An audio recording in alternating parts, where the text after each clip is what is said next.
Yesterday, we discussed up to 5 all basic infrastructure facilities, but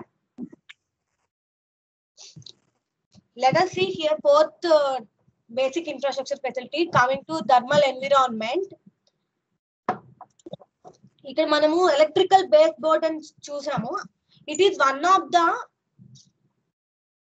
electrical appliances, electrical instrument, అది ఒక instrument అది. And first మీకు cost effective housing technique అంటే meaning ఏంటి తెలుసా? First అసలు ఎవరైనా రెస్పాండ్ చెప్పండి.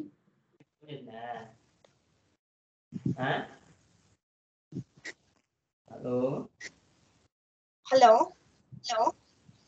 Cost effective housing. Hello,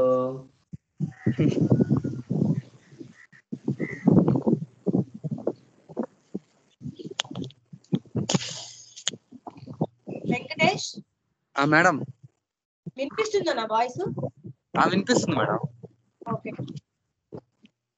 cost effective housing technique అంటే మీనింగ్ ఏంటి అని తెలిసిందా? సబ్జెక్ట్ అసలు మీనింగ్ ఏంటి, మెయిన్ థీమ్ ఏంటి, సబ్జెక్ట్ యొక్క థీమ్ ఏంటి చెప్పండి, ఎవరైనా తెలిస్తే చెప్పండి. తక్కువ బడ్జెట్ లో ఒక మంచి హౌస్ ని ఎలా మోడల్ చేయాలని అనుకుంటా మేడం. అది బడ్జెట్ తక్కువ అవ్వాలి, ప్లస్ క్వాలిటీలో కాంప్రమైజ్ ఉండకూడదు, ఎకనామికల్ గా కూడా ఉండాలి. అండ్ దానికి మనం ఏమేం టెక్నిక్ యూజ్ చేయాలి అని చెప్పేది ఈ టాపిక్. సో దాంట్లో ఫస్ట్ యూనిట్ ఏంటి, ఫస్ట్ అసలు హౌస్ ఆర్ కన్స్ట్రక్షన్ అంటే ఏమేమి ఇన్ఫ్రాస్ట్రక్చర్స్ ఉండాలి అని చెప్పి ఈ యూనిట్ మెయిన్ గా. Okay madam.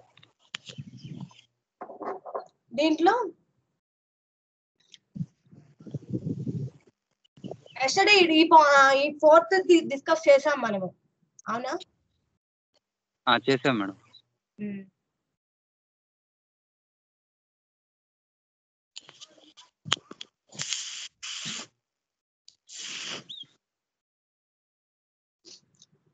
ఇక్కడ ఎలక్ట్రిక్ ఫిఫ్త్ లో ఎల్యూమినేషన్ ఎలక్ట్రిసిటీలో ఎలక్ట్రికల్ అవుట్లెట్ అని మనం చూసాం. ఇక్కడ ఎలక్ట్రికల్ అవుట్లెట్ అంటే నథింగ్ బట్ ఈ స్విచ్ బోర్డ్స్, ఇవి ఇట్లా ఎలక్ట్రికల్ అప్లయన్సెస్ ఎలక్ట్రికల్ సంబంధించిన ఐటమ్స్ మనం ఏవైతే ఇంట్లో యూజ్ చేస్తామో అవన్నీ ప్రాపర్ గా ఉండాలి. ఎలక్ట్రికల్ అవుట్లెట్స్, స్విచ్ బోర్డ్స్ కానివ్వండి, కిచెన్ లో కంపల్సరీ స్విచ్ బోర్డ్స్ అవి ఉండాలి. అండ్ బెడ్రూమ్స్ లో ఒక అట్లీస్ట్ 2 బెడ్రూమ్స్ ఉండాలి, 2 ఎలక్ట్రికల్ అవుట్లెట్స్ ఉండాలి. Electrical fixers means show lights, showcase lights కానివ్వండి, 1 or more లైట్స్ ఉంటాయి ఒకే లైట్ లో, ఒక 1, 2 or 3 more లైట్స్ ఉంటాయి కదా, అవి ఎలక్ట్రికల్ ఫిక్సర్స్ అంటారు. వాటన్నిటిని ప్రాపర్ గా వైరింగ్ చేయాలి, లేకపోతే ఫైర్ హజార్డ్ కి వెళ్తుంది. ప్రాపర్ వైరింగ్ లేకపోతే ఫైర్ హజార్డ్ అయ్యే ఛాన్సెస్ ఎక్కువ ఉన్నాయి.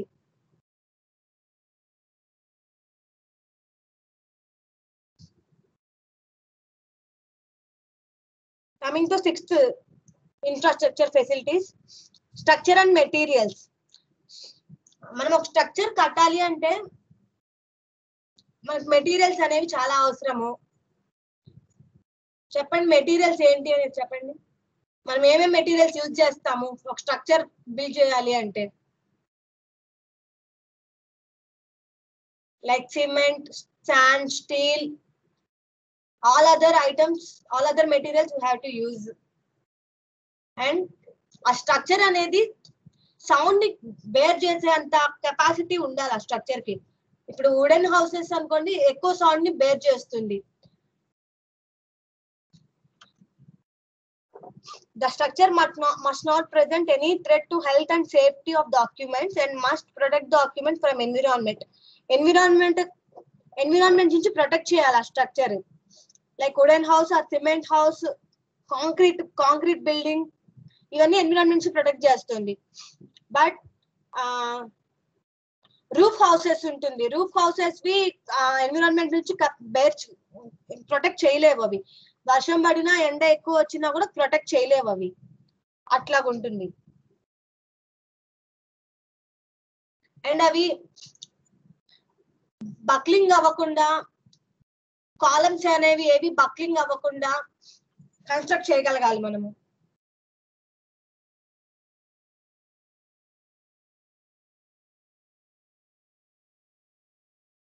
ఎక్కడ హోల్స్ అనేవి లేకుండా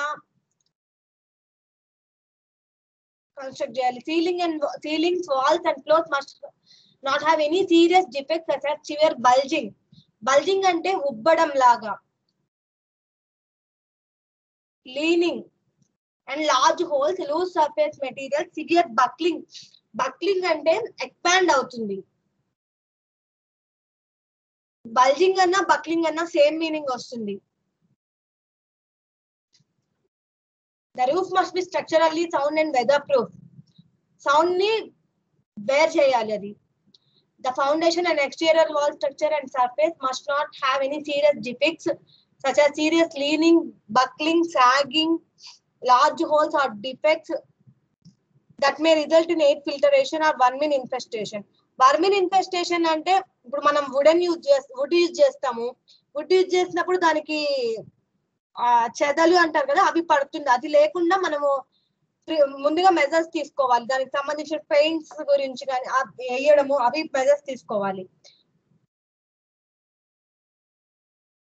అదొకటి. The condition and equipment of interior and exterior stairs, halls, porches and walkways must not present the danger of tripping and falling. Staircases construct చేసేటప్పుడు ఫాల్ అవ్వకుండా, అదే స్లైడింగ్ లేకుండా చేయాలి. అండ్ లైక్ కొన్ని స్టేర్ కేసెస్ కి మనం టైల్స్ యూజ్ చేస్తాం, అవి అనేది పార్కింగ్ టైల్స్ అలాంటివి యూజ్ చేయాలి. నార్మల్ టైల్స్ యూజ్ చేస్తే అది ఫాలింగ్ కి ఛాన్సెస్ ఎక్కువ ఉంటుంది, మనకి స్లిప్ అయ్యే ఛాన్సెస్ ఎక్కువ ఉంటుంది. Elevators must be working safely. Elevators అంటే లిఫ్ట్లు అనేవి ప్రాపర్ వర్కింగ్ కండిషన్ లో ఉండాలి. Coming to interior air quality. Interior air quality అంటే ఏంటి చెప్పండి?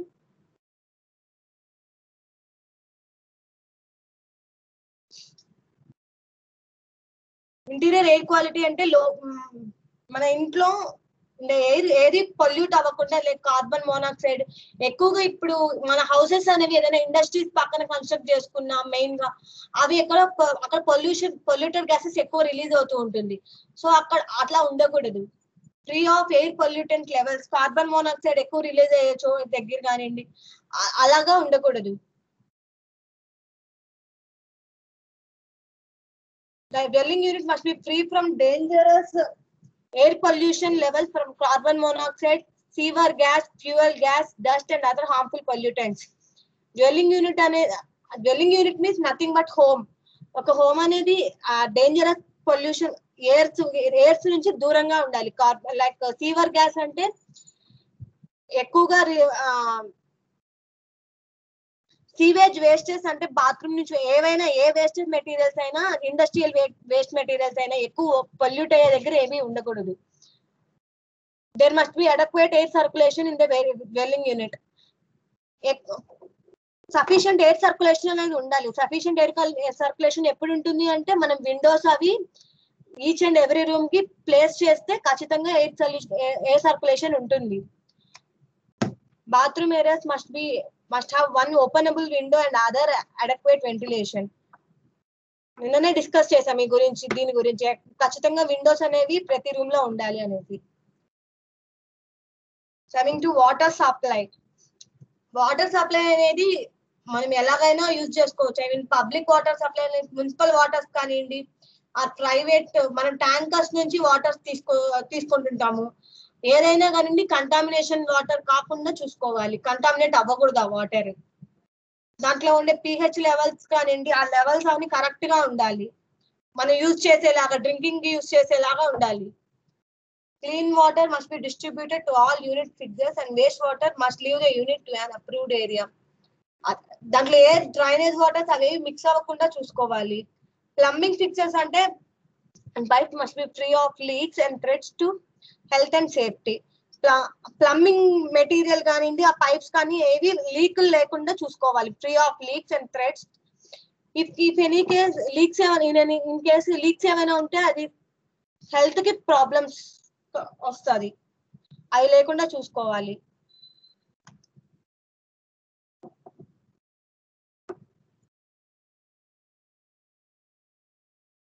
Lead based paint. జనరల్ గా మనం పెయింట్స్ యూజ్ చేస్తాము. లెడ్ ఏదైనా కానివ్వండి ఒక హోమ్ కి. ఆ పెయింట్స్ అనేవి రస్టింగ్ లైక్ ఐరన్ కి అయితే రస్టింగ్ ప్రివెంట్ చేయడానికి యూజ్ చేస్తాము. ఇక్కడ ఇట్లాగే ఇందాక మనం వుడ్ యూజ్ చేస్తాము, చెదలు అవి పట్టకుండా పెయింట్ వేసుకుంటాము వాటికి సంబంధించింది. అండ్ పెయింట్ వేస్తే దాని లైఫ్ స్పాన్ అనేది ఇంక్రీజ్ అవుతుంది బిల్డింగ్ కి, అండ్ అట్రాక్షన్ కూడా అవుతుంది. The requirements applied to dwelling unit must prior to 1978 that are occupied by families. Coming to access, in case of fire, access is nothing but the building must provide an alternate means of exit in case of fire. ఎప్పుడైనా fire accidents జరిగినప్పుడు ఖచ్చితంగా ఒక ఎమర్జెన్సీది పెట్టుకొని ఉండాలి. ఆ emergency exit అనేది use చేయాలి. ఇక్కడ ఇవి మెయిన్ గా ఎక్కడ యూజ్ చేస్తారంటే లార్జ్ నెంబర్ ఆఫ్ స్టోరీస్ లో యూజ్ చేస్తారు. ఒక 20 to 30 స్టోరీ బిల్డింగ్స్ అవి సిటీస్ లో అవి ఉంటాయి. మన టౌన్స్ అండ్ విలేజెస్ లో కష్టం, అవన్నీ ఏమి ఉండవులేండి. అండ్ సిటీస్ లో అవన్నీ మెయిన్ గా యూజ్ చేయాలి. ఇవన్నీ ఈ ప్రికాషన్స్ అన్ని తీసుకుంటేనే ఆ బిల్డింగ్ అనేది సేఫ్టీగా, బిల్డింగ్ సేఫ్టీ, దాంట్లో ఉండే పీపుల్ సేఫ్ గా ఉంటారు చెప్పాలంటే. In case of fire, the building must contain alternate such as fire stairs. ఎక్కువ లిఫ్ట్స్ అనేవి యూజ్ చేయకూడదు ఫైర్ యాక్సిడెంట్ లో, అండ్ స్టెప్స్ యూజ్ చేయాలి.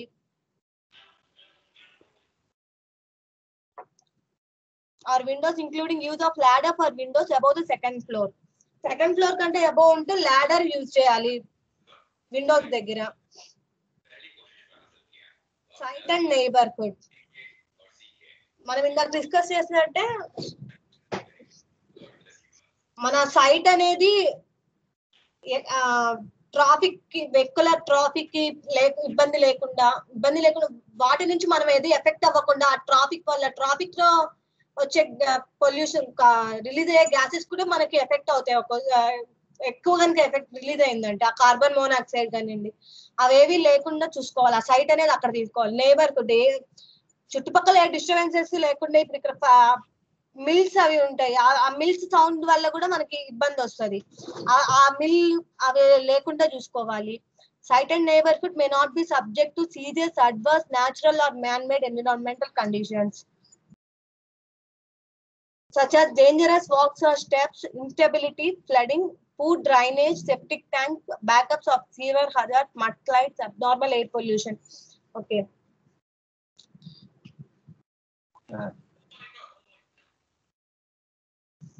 మన సైట్ అనేది సెప్టిక్ ట్యాంక్ బ్యాకప్స్ కి, సీవర్ హజార్డ్స్ కి ఇబ్బంది లేకుండా మనం సైట్ సెలెక్ట్ చేసుకోవాలి. అండ్ అబ్నార్మల్ ఎయిర్ పొల్యూషన్ ఉండకూడదు, నార్మల్ గా ఉండాలి.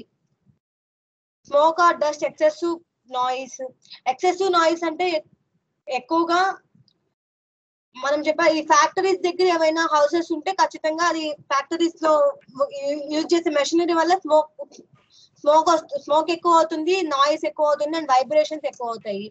అలాంటివన్నీ లేకుండా మనం సైట్ సెలెక్ట్ చేసుకోవాలి. శానిటరీ కండిషన్ గురించి ఆల్రెడీ మనము శానిటరీ ఫెసిలిటీస్ లో డిస్కస్ చేసాము. సేమ్ అది కూడా అట్లే, ఇక్కడ కూడా అంతే ఉంది. Free of vermin and rodent infestation. Dwelling unit and its equipment must be free of vermin, అంటే ఏ డిసీజ్ ఇన్ఫెక్ట్ అవ్వకుండా చూసుకునేలాగా చూసుకోవాలి. Smoke detectors. ఈ స్మోక్ డిటెక్టర్స్ అంటే ఏంటంటే ఫైర్ యాక్సిడెంట్స్ అయినప్పుడు అది ఒక అలారం ఇన్స్ట్రుమెంట్, అదొక ఇన్స్ట్రుమెంట్. ఆ ఇన్స్ట్రుమెంట్ అనేది ఎవ్రీ బిల్డింగ్ లో కంపల్సరీ ఉండాలి. ఇవన్నీ ఎక్కువ ఉంటాయంటే సిటీస్ లోనే, అంటే 20 to 30 స్టోరీస్ ఉన్నప్పుడే యూజ్ చేస్తారు. మాక్సిమం ఎక్కువ సిటీస్ లో యూజ్ చేస్తారు. ఇది అనేది ఎప్పుడు ప్రాపర్ వర్కింగ్ కండిషన్ లో ఉండాలి. ఈ స్మోక్ డిటెక్టర్ అనేది ఒక ఇన్స్ట్రుమెంట్. అది ఫైర్ యాక్సిడెంట్ అయితే అలారం ఇస్తుంది. అది ఖచ్చితంగా ఎప్పుడు ఆన్ లో ఉండాలి, అండ్ వర్కింగ్ కండిషన్ లో ఉంటేనే అది వర్క్ అవుతుంది. ఫైర్ యాక్సిడెంట్ అయినప్పుడు వెంటనే అలారం ఇస్తే మనము అలర్ట్ అయ్యి మన ప్రికాషన్స్ మనం తీసుకుంటాం. ఎమర్జెన్సీ ఎగ్జిట్ ద్వారా బయటకు రావడము అట్లాంటివన్నీ. This is one of the topic in first unit.